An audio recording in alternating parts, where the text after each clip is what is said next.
మా ప్రభుత్వం గురించి, మా ప్రభుత్వం లోపాలు ఉంటే చెప్పాలండి. ఆ లోపాలు ఉంటే నిజంగానే మేము సరి చేసుకోవడానికి సిద్ధంగా ఉన్నాం. కానీ లోపాలు లేకున్నా మంచి పరిపాలన జరుగుతా ఉన్నా ఈరోజు కేవలం పవన్ కళ్యాణ్ గారికి, చంద్రబాబు గారికి తగ్గు పెట్టడానికి తప్పుడు ప్రచారాలను ఈరోజు ప్రచారం చేసుకోవడానికి వాళ్ళ సోషల్ మీడియాను వాళ్ళ పార్టీ నాయకులను వాడుకుంటున్నారు. మేము వ్యతిరేకిస్తున్నాం. ఇక్కడ ఒక అంశం అండి, జీవీ రెడ్డి ఆ విషయం చూస్తున్నాం. మనం జీవీ రెడ్డిని వైసీపీ మీరు ఐక్యంగా ఉన్నప్పుడు, మీరు ఎటువంటి గొడవలు లేనప్పుడు వాళ్ళు ఏదో గొడవలు పెడితే మీకు గొడవలు ఎట్లా అయిపోతాయండి? గొడవ కాదండి, జీవీ రెడ్డి అంశం ఏం టచ్ చేశాడు? ఆ యొక్క ఏపీ ఫైబర్ నెట్ల అవినీతి గురించి టచ్ చేశాడు. అవినీతి మూలాలు ఎక్కడికి పోతున్నాయి? లోకేష్ మేడకి, చంద్రబాబు మేడకి చుట్టుకునే. అదే సార్ నేను చెప్తున్నా, మళ్ళా జోక్యం చేస్తున్నారు చూడండి సార్. విజయసాయి రెడ్డి గురించి మనం తెలుసుకోవాలి. ఎందుకు వెళ్ళిపోయారు? విజయమ్మ గారు గౌరవోత్తరాలుగా ఎందుకు రాజీనామా చేశారు? మీరు చెప్పండి మరి, సమాధానం మీ కాడ ఉంటే. ఏమంటారండి రామారావు గారు? విజయసాయి రెడ్డి ఎందుకు వెళ్ళిపోయాడు మరి? రామారావు గారు మరి ఇప్పుడు వాళ్ళ ఇంటర్నల్ అడుగుతున్నారు, వాళ్ళు కూడా మీ ఇంటర్నల్స్ అడుగుతున్నారు. విజయసాయి రెడ్డి ఎందుకు వెళ్ళిపోయాడండి? అదే సార్ మీరు చెప్పండి, విజయసాయి రెడ్డి గారు ఎందుకు రాజీనామా చేశారు? ఇక్కడ ఒక అంశం అండి, విజయసాయి రెడ్డి గారు కాదు, చాలా మంది రాజీనామా చేశారు. మీరు గమనించాలి. వినండి, మీరు ఓపిక లేదు. చెప్పండి.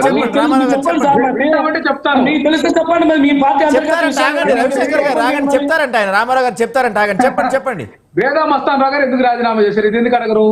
అట్లాగే ఆర్ కృష్ణ గారు ఎందుకు రాజీనామా చేశారు? అది అడగరు. మోపిదేవి వెంకటరమణ గారు ఎందుకు రాజీనామా? చెప్పండి. అది కూడా చెప్తున్నానండి. అదే కోవలో వీళ్ళు కూడా చేశారంటున్నా. ఈయన కూడా ఎంపీలే, వాళ్ళు ఎంపీలే. ఇక్కడ తెలుగుదేశం పార్టీ గానీ కూటమి ప్రభుత్వం. రామారావు గారు మీ పార్టీలో భేదమస్తాను ఒకటేనా? విజయసాయి రెడ్డి ఒకళ్ళు కాదు కదండి. విజయసాయి రెడ్డి దాదాపు నెంబర్ 2 పొజిషన్ లో ఉన్న వ్యక్తి, ఆయన వెళ్ళిపోయారు కాబట్టి అడుగుతున్నాం. భేదమస్తానికి విజయసాయి రెడ్డికి పోలిక ఎలా ఉంటదండి? ఇక్కడ ఒక అంశం అండి, రాజకీయాల్లో నెంబర్ 2 నెంబర్ 1 ఏం లేదండి. అందరూ కూడా వైఎస్ఆర్సీపీలో భాగస్వామి. ఆ రోజు నమ్మకంగా బాధ్యత అప్పగించిన దాన్ని బట్టి ఉంటుందండి నెంబర్ 1, 2. మనం అనుకుంటే ఎట్లా? ఆయన ఎంపీనే, ఈయన ఎంపీనే కాదా చెప్పండి? ఆయన రీజనల్ కోఆర్డినేటర్ పనిచేశాడు, వేదా మస్తాన్ రావు గారు కూడా రీజనల్ కోఆర్డినేటర్ పనిచేశాడు, మోపిదేవి వెంకటరమణ గారు కూడా మంత్రిగా చేశాడు రీజనల్. వీళ్ళందరూ కూడా ఎవరికెవరు తక్కువ కాదండి. అదే ఇక్కడ వచ్చిన అంశం ఏంటంటే, విజయసాయి రెడ్డి గారిని ఒక రకంగా చూస్తాము, మోపిదేవి వెంకటరమణ గారిని ఇంకో రకంగా చూస్తాం. అసలు బీసీలకు ఎంపీ అంటేనే హడలు ఈ రాష్ట్రంలో. అట్లాంటిది జగన్మోహన్ రెడ్డి గారు పారదర్శకంగా ఎంతో మందిని లోక్సభకు, రాజ్యసభకు పంపుతుంటే దాన్ని కూడా చిత్రం చేసినటువంటి ఘనత వెళ్ళది. అట్లాగే ఇప్పుడు ఎమ్మెల్సీలను కూడా ఏదైతే జయమంగళ వెంకటరమణ, పోతుల సునీత అందరూ క్యూ కట్టి రాజీనామా చేయించారు కదండి, 4-5 ఎమ్మెల్సీ చేత. ఇదంతా కూడా ఇక్కడ క్షుద్ర రాజకీయ విధానంలో భాగంగా జరుగుతున్నటువంటి అంశమే తప్ప మరొకటి కాదు. అది మీరు విజయసాయి రెడ్డి గారు ఎందుకు రాజీనామా చేశారు అనేది విజయసాయి రెడ్డి గారిని అడిగితే తెలుస్తుంది. నాకెట్లా తెలుస్తుంది?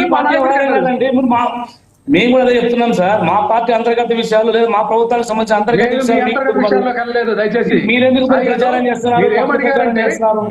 ఈయన ఏం ఆరోపించాడంటే, మేము తగాదాలు పెడుతున్నామని చెప్పిన దానికి మేము తగాదాలు పెట్టట్లేదు, మీ అంతర్గత వ్యవహారాలే నేను చెప్పింది. అది మీకు ఇక్కడ క్లారిటీ లేదు. నేను చెప్పినటువంటి అంశము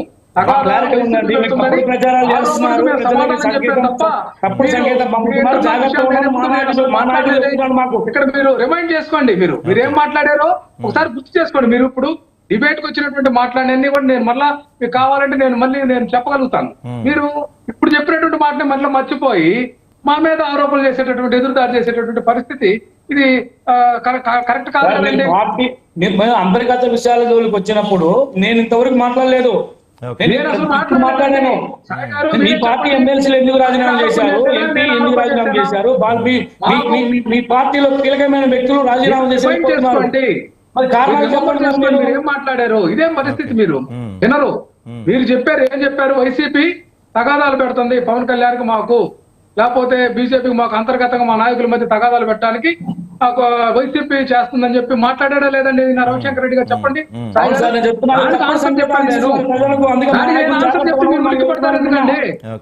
మీరు తప్పుడు ప్రచారం చేస్తున్నారు.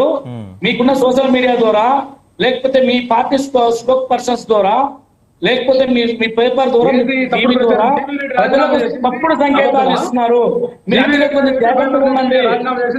చిన్న చిన్న విషయాలను కూడా పెద్ద విషయాలుగా చిత్రీకరించి వాటిని ప్రచారం చేస్తున్నారు వైఎస్ఆర్సీపీ వాళ్ళు. కాబట్టి మీరు అందరూ జాగ్రత్తగా ఉన్నారని చెప్పి మా లోకేష్ గారు చెప్పారు. ఓకే. ఇక్కడ సాయి గారు ఇక్కడ వీళ్ళ విధానం ఏంటంటే ఒక అబద్ధాన్ని 4 సార్లు గనక రిపీట్ చేస్తే అదే అది నిజంగా వైఎస్ఆర్సీపీ కదా సార్? రామారావు గారు ఒక్క నిమిషం అండి.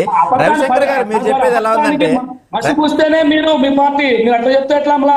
రవిశంకర్ గారు మీరు చెప్పేది ఏంటంటే మనం అతడు సినిమాలో ఉంటుంది, అపోజిషన్ లో ఉన్న వాళ్ళు అంత రిగ్గింగ్ చేస్తే పవర్ లో ఉన్న వాళ్ళు ఎంత రిగ్గింగ్ చేస్తారంటారు. అపోజిషన్ లో సోషల్ మీడియా అంత స్ట్రాంగ్ ఉంటే మీ సోషల్ మీడియా ఇంకెంత స్ట్రాంగ్ గా ఉండాలండి మరి? ఇక్కడ అదేం లేదండి, వాళ్ళు సంస్కరించుకోవడానికి సిద్ధంగా లేరండి. ఇక్కడ వాళ్ళకి తెలుసు, ఎందుకంటే వాళ్ళు ఇచ్చినటువంటి హామీల్లో 5% కూడా వాళ్ళు అమలు చేయలేరు. ఎందుకంటే ఈ రాష్ట్ర పరిస్థితి అది. వీళ్ళు అమరావతి కానీ పోలవరం విషయంలో కూడా కొన్ని తప్పులు చేశారు, చారిత్రాత్మకమైన తప్పులు. అవి నిదానంగా బయటపడతాయి. ఎందుకంటే మనకు ఉమ్మడి రాజధానిగా ఉన్నటువంటి హైదరాబాద్ వదిలి అమరావతిని తీసుకొచ్చి ఇక్కడ తాత్కాలిక నిర్మాణాలు చేసి ప్రజాధనం వేస్ట్ అయింది. అట్లాగే పోలవరం విషయంలో కూడా ఏదైతే మనకు మెయిన్ డ్యామ్కి వెళ్ళిపోయారు వీళ్ళు. మెయిన్ గా ఏదైతే నిర్మించాల్సినటువంటి డ్యాములన్నింటి కూడా కాపర్ డ్యాములను వదిలేశారు. అట్లాగే వరద నీరు పంపించాల్సినటువంటి డ్యామును కూడా కాంక్రీట్ వర్క్ కూడా వదిలేసి వీళ్ళు డయాఫ్రమ్ వాల్ కట్టుకున్నారు మెయిన్ డ్యామ్ కి. అది ఎర్త్ వర్క్ కోసం వాళ్ళ సంబంధించినటువంటి సంస్థలు కట్టబెట్టి ఇదంతా కూడా కేంద్ర ప్రభుత్వం చేస్తామంటే ఇదంతా కూడా తీసుకొచ్చి ఆంధ్రప్రదేశ్ ప్రభుత్వం నెత్తిన పెట్టి చోద్యం చూసినటువంటి విధానం వీళ్ళ తప్పితే మరి కాదు కదండి. హ్యాపీగా కేంద్ర ప్రభుత్వం ఏదైతే విభజన చట్టంలో మేము నిర్మిస్తా ఉన్నటువంటి ప్రాజెక్టును అప్పటికి ఉన్నటువంటి పాత ధరలకు తక్కువ ధరలకు నిర్మిస్తామని ఆంధ్రప్రదేశ్ ఎత్తిన తమ కాంట్రాక్టర్లకు ఇచ్చేదానికి కమిషన్ కోసం కక్కుర్తిపడి చేసినటువంటి తప్పుడు విధానంతో ఈ రోజు పోలవరం మూలం పడితే బడ్జెట్ సమయంలో కూడా దీని ఎత్తును కూడా తగ్గిస్తే దేన్ని నోరు మెదపనటువంటి వీళ్ళు ఈ రోజు ఈ చర్చలకు వచ్చి వైసీపీని బదనాం చేస్తామంటే ఎట్లా అని చెప్పండి. వీటికి ఆన్సర్ కనుక్కోండి. మీరు దీన్ని మీరు రివ్యూ చేసుకొని మనం చేస్తున్నటువంటి పొరపాట్లు ఏంటి, తప్పులేంటి, మనం డిమాండ్ చేయాల్సింది ఏంటి కేంద్ర ప్రభుత్వాన్ని రాష్ట్ర ప్రయోజనాల కోసం. లేకపోతే ప్రతిపక్షంలో నుంచి